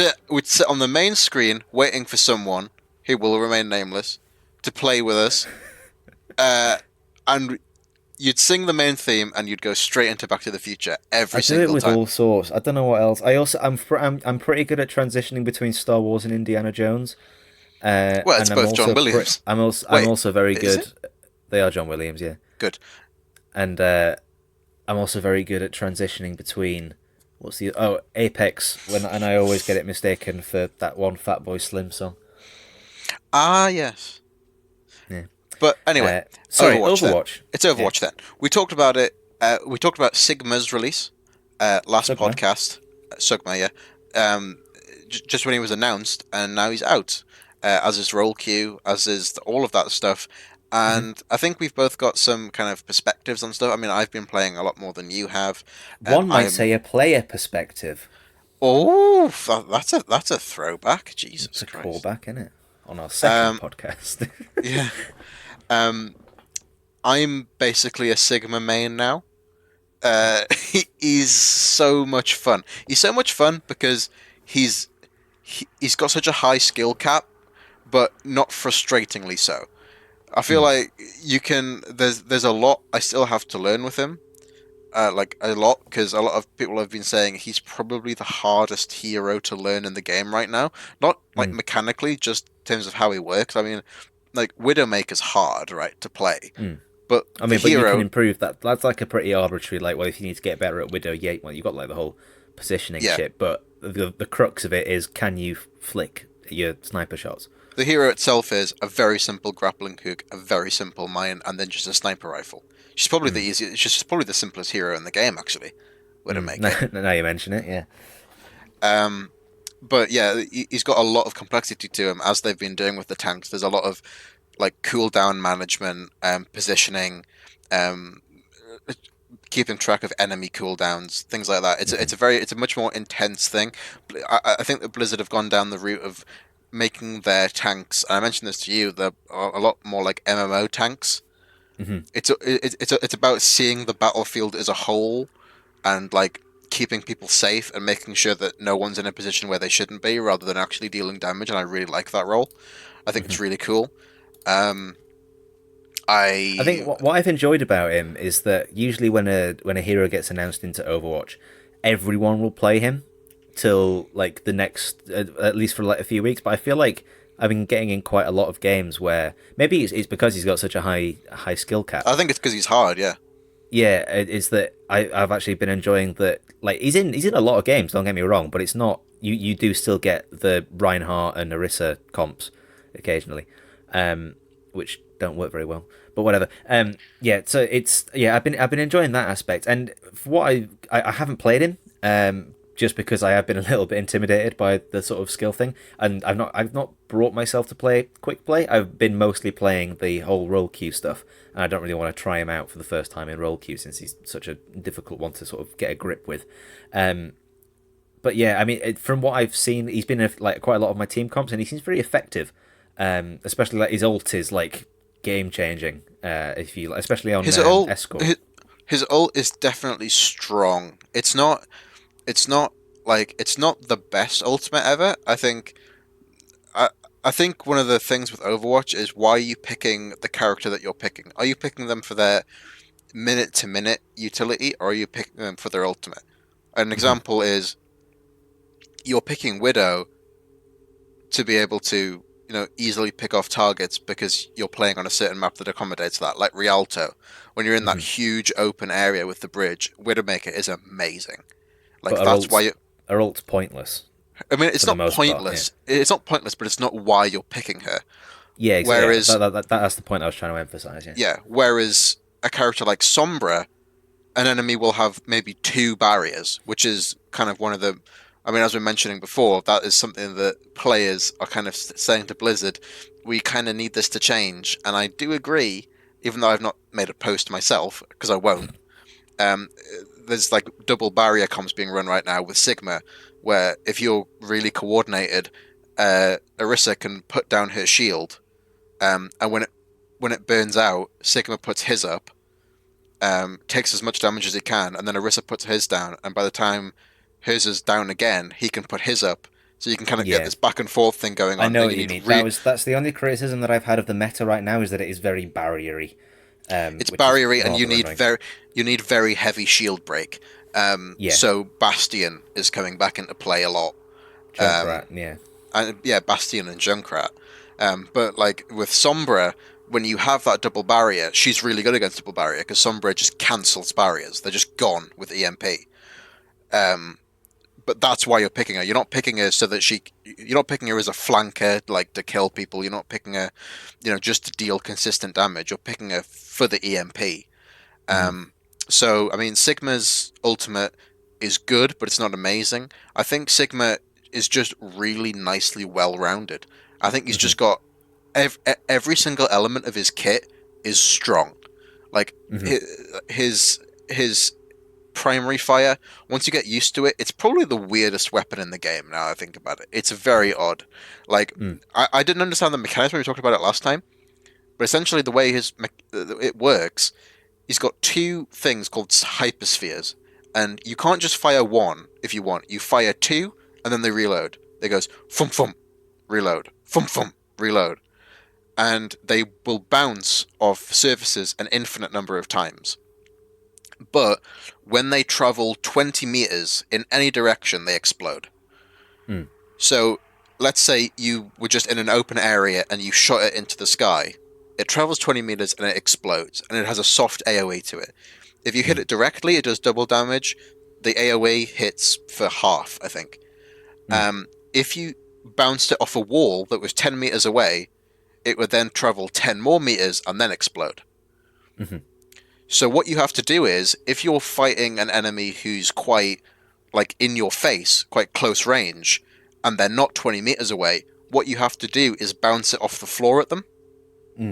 So you have to bounce stuff into enemies' faces, which is really hard to get the hang of, because that's never been a mechanic in any game I've ever seen. Which is why I love Overwatch. Like, it just... There's so many characters that play like no other character in a game I've played before. Like, that's a really hard mechanic, like having to bounce, like, because the problem is, because you have to look at the ground, you can't see the fucking target. So you have to bounce it up at them. But something which is great about that is, do you know in Lijiang Tower, the map where it's the one that's not set in the city, it's like the observatory one, Relay. With the big circular bit in the middle. There's like the stairs. There's the stairs that go up, like a left and a right, onto the point. I was playing Sigma and stood, like, in the middle, and the entire enemy team were kind of getting ready for a push, like, getting ready for their moment. Like, okay, we're safe here, we're not taking damage. And I was just throwing hyperspheres, bouncing them off the wall. Like, just bouncing them off the wall at the enemy. And the enemy are like, fuck's sake. Like, how do we even get past this? So I really like him for that aspect. Maybe I will like... I think you'll like him. Sugmit. I think because it's the ricochet thing, because I've been playing Moira as my main for heals. It's very similar, She has a ricochet. But I mean, it feels like... It's very easy, because it's like it's a moving AoE. But yeah, I feel like I'd sort of have the knack of the ricochet down at least. Yeah, because you do feel kind of big brain when you can, like, where you know where the enemy team are, but they're purposefully playing safe from you. You don't have to heal your team at that moment, and you can throw her Discord orb to bounce off like 2 separate surfaces and then like go through them all to like charge it. Like charge it up. I really like that. I love when they're hiding in a room and you just like, I'm going to fuck all them up and just throw a Discord up and it bounces off the walls like 5 times and you're like, look at all that free ult charge. Sigma might annoy you a little bit because his kinetic grasp can absorb the Discord orb. Ah, I mean, yeah. it absorbs basically everything apart from Mm, lasers. right. I mean, but there's no character in the game that can absorb lasers. Mm. Um, but I mean, he's got a lot of like. He's one of those characters that's just good, but when you're like on fire with him, it does feel like you've got galaxy brain, which is fitting given his character. Well, yeah, Like, that's true. I mean that is the mark of a good Overwatch character. And so, as I say, people seem to be enjoying him, and he doesn't seem too overpowered, apart from the shield stuff that we mentioned. yeah, Do you want to talk about? he's only overpowered because of his because of the double barrier thing. But yeah, Yeah. Do you want to talk about roll queue? Because I think do we have differing opinions on this, or are we both sort of in agreement that we I really think like it? I Bar think the creases that need ironing out. I think it's absolutely brilliant, and the problems that I have with it aren't actually Blizzard's fault or the player's fault. So ultimately, I think it's a genuinely amazing system. I'm so happy that it was put in. I think people Okay, we're on calling the it, same page then. yeah, I think people calling it Overwatch like competitive 2.0 is fair enough. Like as far as I'm concerned, this is season one. Um, It's the beta. I mean, we say that the creases that need ironing out is that because everyone's gone from their SR being tied to like between the three classes being. We should talk about what role queue is. So you used we did what last did we, podcast. okay, wait, we talked about yeah. So now you queue up for competitive per class, so you get a different rank per class. But they're doing like this season is like a 3-week beta. And the crease that we're talking about is that because players' rank was previously tied to just one number, like for all of their classes, now people are queuing up for different in like individual classes, and it's taking a while for their SR to sort of set for their rank to settle where their skill level actually is for each class. Which I think you were having some issues with damage. I think To begin with. there's been problems with damage. The problems the problem is different at different ranks. Mm. So at high ranks, the problem is damage because the quality of a damage player that's required at a high rank is so high that when a tank or support player queues DPS and they're put, because of the placements, they put you kind of near where you were previously, kind of regardless of where the placement matches were. You'd be like maybe 200 or 300 SR out at the worst. Mm-hmm. So the problem high up was because if you're a really good tank or a really good support, those playstyles are so different that when you queue DPS and you go into that same rank, you realize, holy shit, I am not built for this. Like I can't play DPS into this rank, and so many DPS were just tanking SR. Like their personal queues, like even people in GM, who mained tank and support would play DPS, and now they're like back down in low master. Like that sort of thing happens at platinum. At platinum, the problem is tanks. Tanks don't understand how to really play tanks because tanks aren't played that much. In platinum, people really want to play DPS, and people will play support out of necessity. You will often just have one tank, and that tank will be an off tank like Hammond. That's usually what platinum's like. And then further on down, it's healing. People don't really want to play healing because they don't understand the value of healing. So it's kind of across the board. You can get some games that are insanely one-sided because you'll get two people queuing for a role they've never played before, and because it's not settled down yet, they can't have an impact on the match. And that's See, kind of the biggest problem at the moment.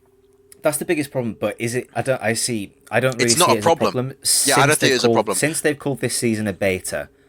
I feel like they knew that this was going to be a problem, and that's why they did the 3-week beta. I think someone's described it really well. They said this isn't a problem; it's a growing pain.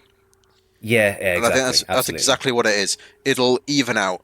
I think you can definitely identify it as a problem when you are watching I'm watching there's a few GM streamers I watch. I watch IDDQD, Valkyr, Seagull.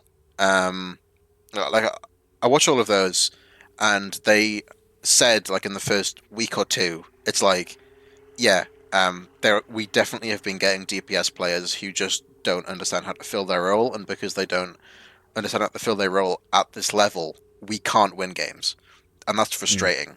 But hopefully it'll even out, Hopefully. and it should do. I mean, I reckon it will do. But I mean, apart from that, the whole concept of it, I love. And you were talking about like people are queuing up for like damage and like all the different classes, and then realizing that they're actually not that great of a damage player, which I actually love because I think that's fine. Like if it's perfectly okay for you to not be that fantastic of a tank player if you're really really good at damage and healing. I haven't even finished my damage and tank things because I love playing support, and that's what I do. So yeah, I'd say I think it's more of sort of a character building thing that like you can work on things. It's made separately. it's made me appreciate DPS players a lot more. It's been quite humbling. It's been humbling to kind of realize how much work they actually have to do.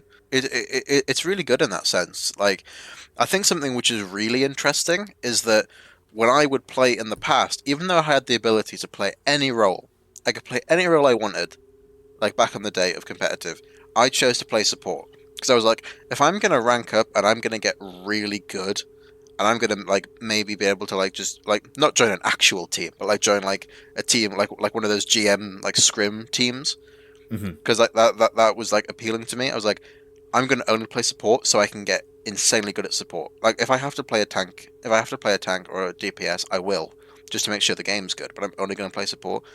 Now that I have all of these different roles, I've realized that playing all of the roles makes you better at your main role. You learn things on the other roles that you never thought of before, and you get a different understanding of the game. It's really interesting. I feel like that's going to push people to sort of better understand the game as you say, like because you can clearly see it, like all your level of skill is measured like so separately between the three ranks now. You can clearly see what you need to work on, and I think that's fantastic. I was also going to touch on the fact that because I remember when Overwatch first came out, one of the main reasons that they would buy what they called Smurf accounts was because they'd main one role, and then when the rules weren't limited, people would like say, oh, can you change they'd try to play a different role for once, but then they'd get into a game and they'd be like people like the team members would say, can you just play Reinhardt because you're a fantastic Reinhardt and that's what you meant. Yeah, they'd look at their profile and be like, you got a 70% winner on Reinhardt. Play Reinhardt or I'm throwing. Yeah, exactly. That kind of bullshit. So I feel like that's sort of not completely gotten rid of the need for Smurf accounts, but it's certainly, I feel like, people are more accepting now that if Smurfing this is the role you're queuing for, this is what I'm going to play. I think smurfing has definitely been a problem, and I think this will help it more, especially because a lot of smurfs happened because people want to play with their friends. I mean, we've had that with Counter-Strike, where we've got friends who have smurf accounts so that they can play with us. And there's been like people who are smurfs, like people who play Tracer when they're like level 30 in game, and you can tell that like master or GM, and you can tell, and they're just absolutely dominating the game, but just so they can play with their friends. Now, even though I was ranked master the last time I played competitive in the old system, and I couldn't play with you, even though I'm still ranked master on support and tank, I can play with you now on DPS.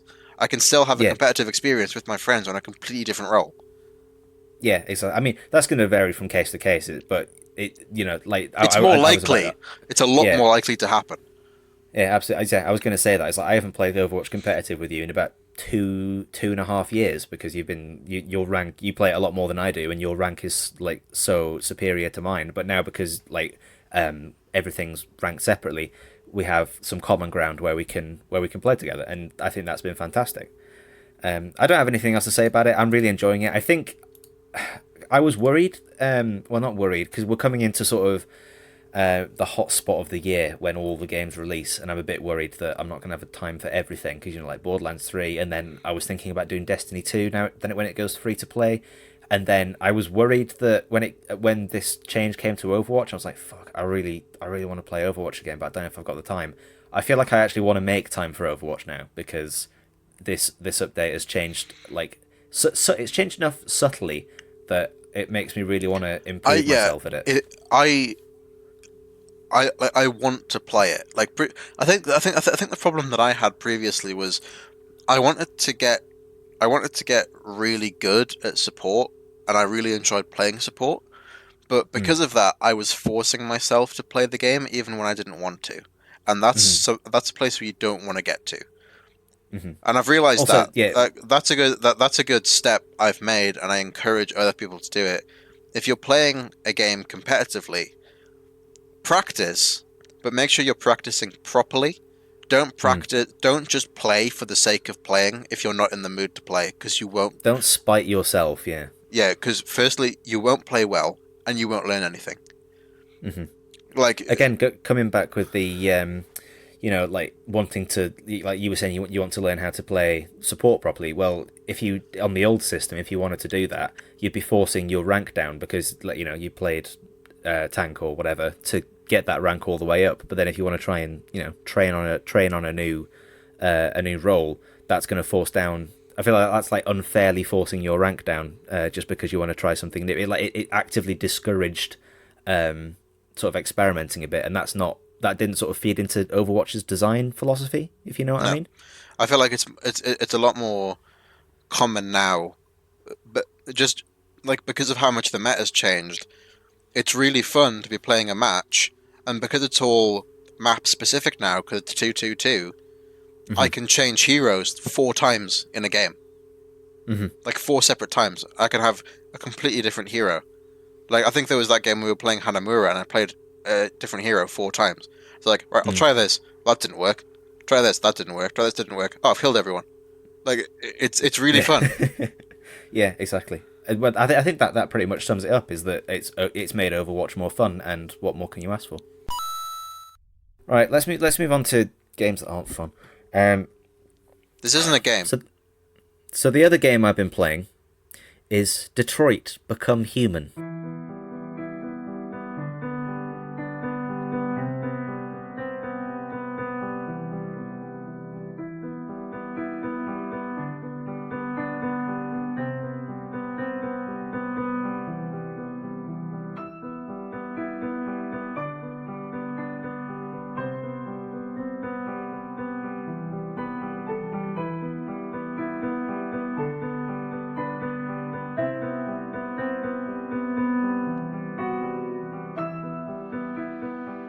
Okay, I'm going to start out with the disclaimer. I haven't finished it yet, so this isn't going to be the deep dive that you want it to be. I was going to try and finish it, but I think this pretty much sums it up. I can't bring myself to play more of it. I keep thinking, but like you were saying, like you shouldn't force yourself to play anything. Every time, I basically all that Detroit is serving for me now is an anecdote for the podcast. Every time I think about it, I was like, shit, I need to play Detroit. I need to finish Detroit for the podcast. It's absolutely not for a pleasure thing. It's just because I feel like I owe it for the podcast. But like it was when Fallout 76 came out, and there were quite a lot of gaming news channels like that would do like a discussion show. They'd be like, Fallout 76 came out, and it's been out for a week, and we were going to have a like discussion thing about it, but we just don't want to play it. Yeah, exactly. We don't want to play the game. Like, what's the point? Why wouldn't we not just talk about our good experiences with other games? Stuff like that. I mean, we're being very negative, right? And I think Detroit Become Human overall... reasonably so. Detroit Become Human does deserve, like, a lot of this stuff, right? I think in comparison to Quantic Dream's previous...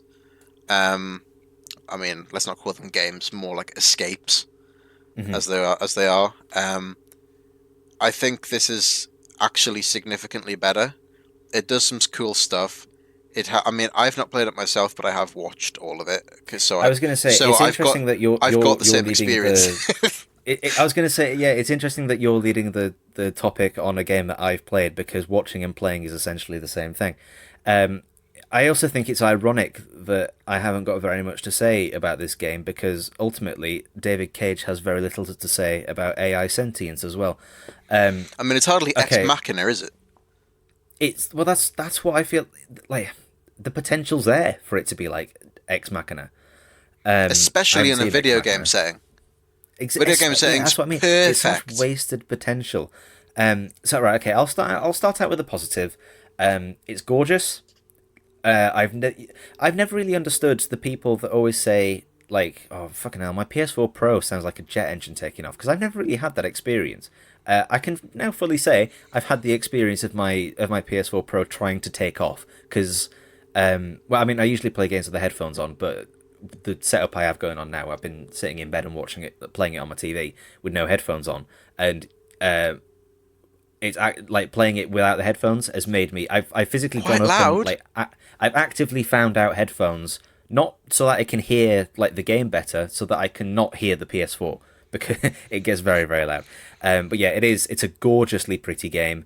It like the art style is, it's very realistic, and it looks, I think that all I can say is that it looked like reflections. It looks very good in the dark, actually, which is very rare for games. Usually you get like grain. It's all lighting. It's all lighting. The lighting. The lighting is gorgeous. In fact, it looks worse in the daytime. It looks very flat in the daytime, but especially in the nighttime with all like the reflections and stuff. Trying to calculate the reflections of the fucking sun. Don't even start. Like that is a challenge that no one should have to do. I mean, you are right. It's an absolutely absurdly pretty game, and I think as an art piece, that definitely works. But I mean, when you look at how regimented and controlled the environments are in this game, it kind of detracts from that prettiness slightly. Whereas in a game like, I don't know, like Horizon, sure, it doesn't look as good, but it's so monumentally pretty, and it's open world. You're like, this is beautiful. That's the difference. Is like, if you look at Breath of the Wild, it's like the amount of environmental systems that all work and then like feed into each other. That is infinitely more impressive than this one staged mission that I can only walk within a 10 by 10 meter square of. This is why I find, I mean, it's the difference of why I'd rather have Van Gogh's Starry Night on my wall, which is basically just oil paints and swirlies, than an incredibly detailed, like, photorealistic drawing on my wall. I would love for Van Gogh to hear his Starry Night described as oil-painted swirlies. I think he'd agree. Love that. He'd agree. He was a Dutch peasant. He doesn't give a fuck. He wasn't like fucking Monet. To be fair, he killed himself before everyone like sort of praised his work, didn't they? I said I liked it. I mean, it wasn't like Monet. Like, maybe that's going to be David. Maybe that's going to be David Cage. David Cage is going to it turns out. Is he going to be the next Van Gogh? He's the next Van Gogh, where he after he dies, we're going to hold up all of his work on a pedestal and be like, this is what changed what it means to be a video game. It's not. He changed video gaming forever by killing it and removing all interactivity.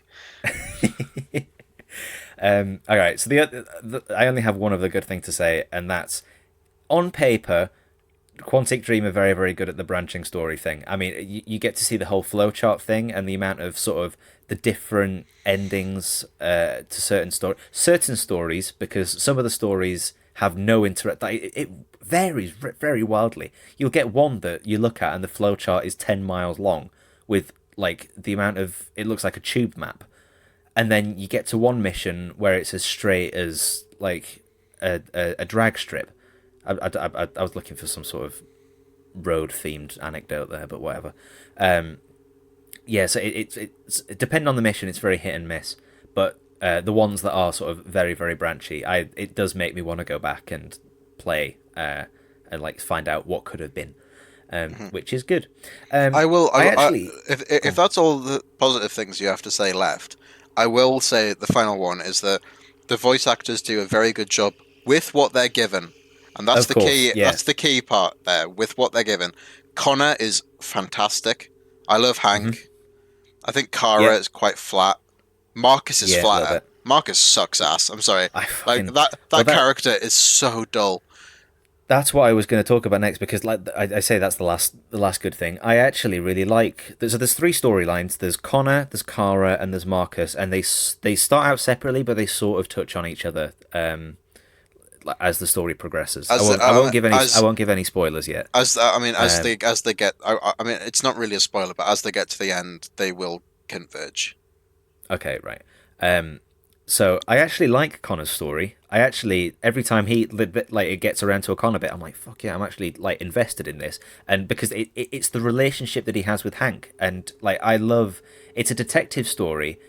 So I'm like, I'm going to these crime scenes and doing all the detective stuff, but I'm also like in the back of my head doing a detective, like I'm trying to detect what the fuck is up with my partner and like trying to figure out what's going on in his life that makes him act the way that he does. I think Hank's a really interesting character.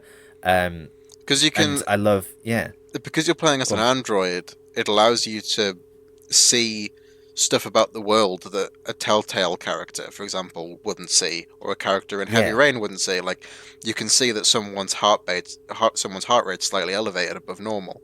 You can see like all that kind of stuff. I think, and I also think that Connor serves as a perfect character for the player to control, because he like you are new to that situation. He is like he's not. I don't know if he's because he's an android. He's like new. He's not. Everything to him is new, much like as it is to the player. So you can sort of put yourself in him a little bit more, less so than you can with the other characters, I feel. So that's the other problem. I actually quite like Connor's storyline.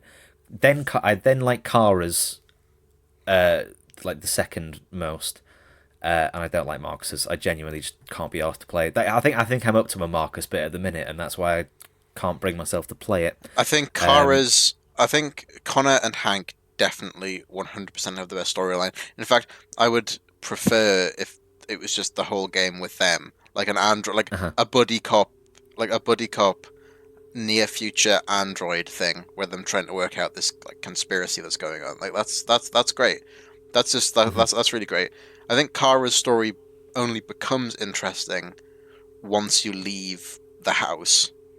Because the entire section in the house, in my opinion, is... I can't think of a word. It's so dreadful. It feels very set-piecey, because I feel like that... I think that was the one that that whole section was what they showed at like an E3 or something, and that was the set piece that was like, but what if you hadn't seen this? And then it like rewinds and it shows like and how that could have played out. So I feel like that was the sort of... Okay, we need to make something that we can show to the public, and it has to be towards the start of the game so it doesn't give away spoilers. So I feel like that's what that bit was for. It's less the gameplay element; it's more just the depiction of the relationship of that father and daughter. I think is fucking shit. Well, we'll talk about the depiction of everything. Dreadful. I'll skip to that bit. Actually, no. I'll talk about no. It's fine. I'll skip to that bit because. You talk about dreadful representations of relationships and the messages that they try and convey. It's the same for everything that they try and do. They don't try... Well, if they try and touch on AI sentiency, it completely misses the mark, because what they've done, it's not clever at all, and it's just a load of ham-fisted references. Yeah, and there's no question... there's no question there. Like, if you're gonna do a story about AI, the story is, what is sentience? Like... How will they... Can they think of like this? Can they feel emotion? And what Detroit says from minute one is, yes, they can. Next. Yeah, exactly. There's no question. It's also the fact that... It's a drama. It's like... It's also the fact that they don't even... They sort of pretend that it then... The main thing that David Cage does, or whoever... Well, yeah, David Cage... he mistakes AI for race and then runs with it. Yes. You know what I mean? Because there's so many references to slavery, segregation, the Holocaust, that are all just like ham-fisted references. Like the whole, like, I saw like the first bit where you get on a bus and all the androids have to sit at the back. That's the most ham-fisted one. Yeah, I know. I'm like, I understood that reference. And in my head I was like, is this genius or is this stupidity? And it took me a good 10 minutes to think. And I was like, no, that's just stupidity. Like this isn't clever at all. This is just... I mean, are we thinking about it too much to say that David Cage has said that machines are the same as race? I mean, I think this is what I mean. Is this what we mean when we say like? I don't think that's when what he he dies, intended. We're going to hold his work up on a pedestal. Yeah, I don't think that's what he intended. But I mean, Yeah. that's a comparison that can be made, and that's unfortunately not what you want.